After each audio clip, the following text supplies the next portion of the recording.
I was 14 when this happened. It was a weekend sleepover at my friend Ethan's house. Just me, him, and our buddy Tyler. His parents were out of town for the night, but they were cool with us staying over. Ethan had one of those typical split-level suburban homes. Bedrooms upstairs, basement rec room, kitchen in the middle.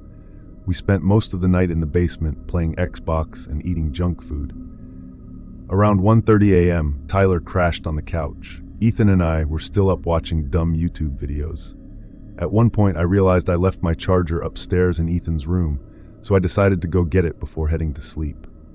Ethan's room was on the second floor. I walked up alone, not thinking much about it. Now the upstairs hallway had no windows. The only light came from a single bulb near the ceiling, and when that light was off, the hallway turned pitch black, like walking into a void. I reached the top of the stairs and noticed the hallway was completely dark. No big deal. I pulled out my phone and used the flashlight. As I made my way down the hall, I saw something at the other end. Someone was standing there, just at the edge of the dark. I froze. It wasn't Ethan. It wasn't Tyler. I could see just enough to know this was someone taller, older, with short hair and no shirt, bare-chested, silent. He didn't move. I started backing up, my heart pounding. I didn't say anything. I couldn't. I just turned and ran back downstairs as quietly as I could, trying not to wake Tyler. I found Ethan still on the basement couch and whispered, "Dude, there's someone upstairs." He thought I was messing with him at first, but I kept pushing, panic obvious in my voice. Eventually he got serious, and we both crept upstairs together. He grabbed a knife from the kitchen drawer, and we turned every light on one by one, slowly checking each room. No one. Nothing in the closets, under the beds, or behind the shower curtain. But the weirdest part, the back door, the one in the kitchen, was unlocked. And Ethan swore he locked it before we went downstairs hours earlier. We locked it, triple-checked the rest of the house, still couldn't find anything or anyone.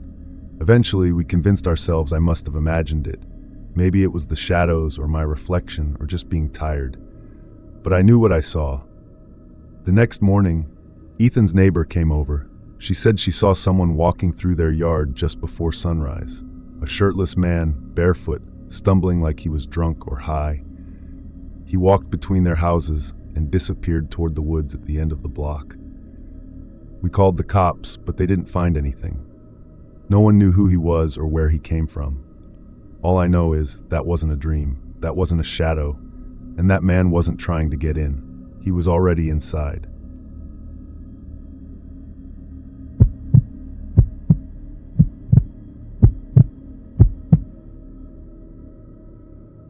This happened when I was 16, during spring break.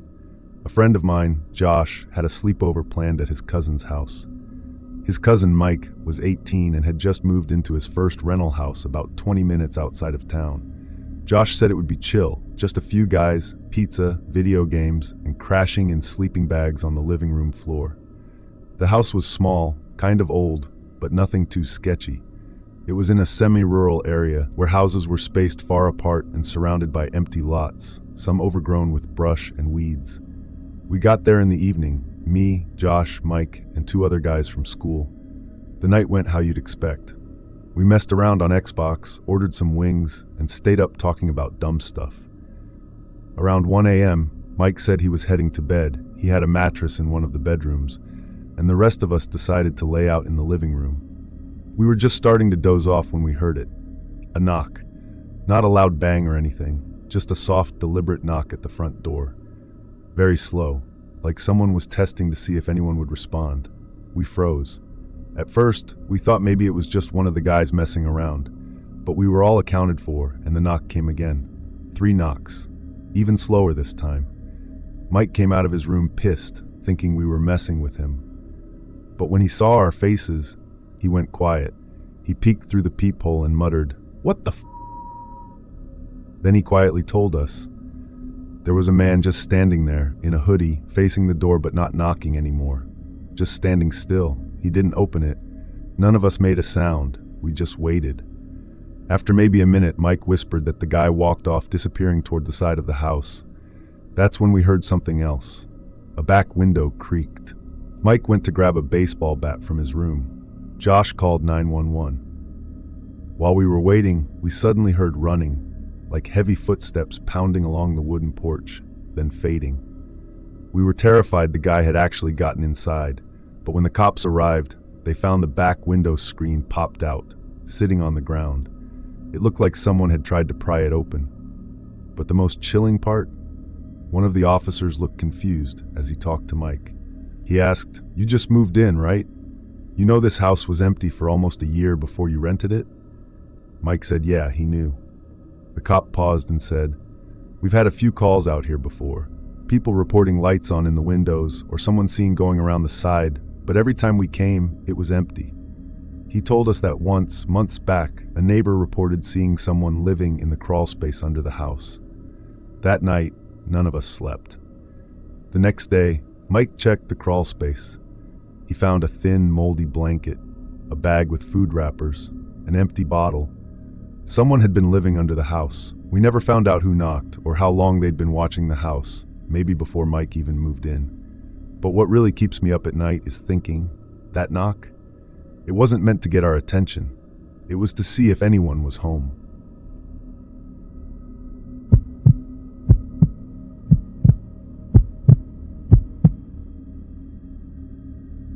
I'm a 17-year-old guy, and this happened 2 years ago, during the summer before junior year.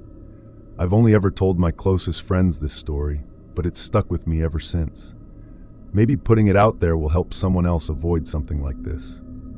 It was a Friday night, and my friend Alex invited a few of us over for a sleepover at his place.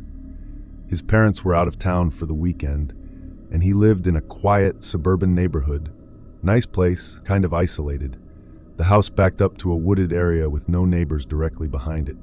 It sounded like a good time. Movies, junk food, maybe a little weed if someone could sneak it in. Harmless teen stuff. There were 4 of us total.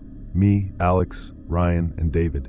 We got there around 7 p.m., ordered pizza, and by 11, we were all half asleep watching some bad horror movie on Netflix. I remember Alex joking that he wished something scary would actually happen, just to make the night interesting. Around midnight, David went out to the porch to smoke. We weren't allowed to smoke inside, and Alex's back porch looked over the woods. He was only out there for a minute when he came back in, pale as hell. He said he saw someone standing just past the tree line, watching the house. Of course, we all laughed and told him he was high or paranoid. He swore up and down he wasn't lying, but eventually dropped it when no one believed him. About 30 minutes later, we started getting tired and headed to the living room to crash. Alex had a giant sectional couch, and we all just tossed our sleeping bags and blankets around it. It was around 2 a.m. when I woke up to the sound of rustling outside. Not animal rustling, it was slow, like footsteps in leaves. I sat up and looked toward the sliding glass door that led to the porch.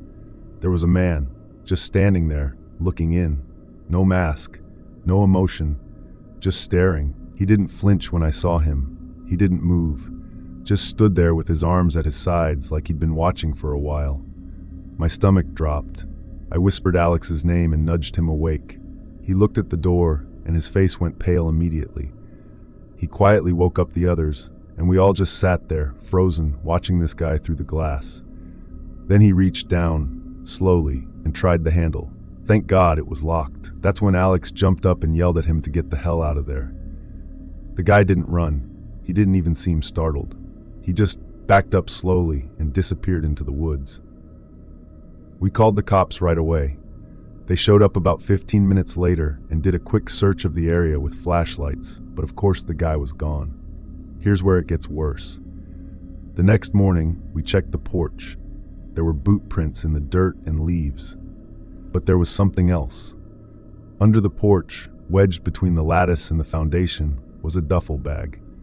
Inside were a pair of gloves, rope, duct tape, and a large kitchen knife. We showed the cops when they came back, and they took it in as evidence. They said it was most likely someone who had been planning to break in, maybe expecting the house to be empty with the parents gone. They didn't catch the guy.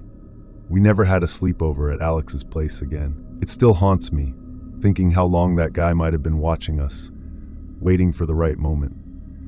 If David hadn't gone out to smoke, or if we'd left the door unlocked, it could have been so much worse.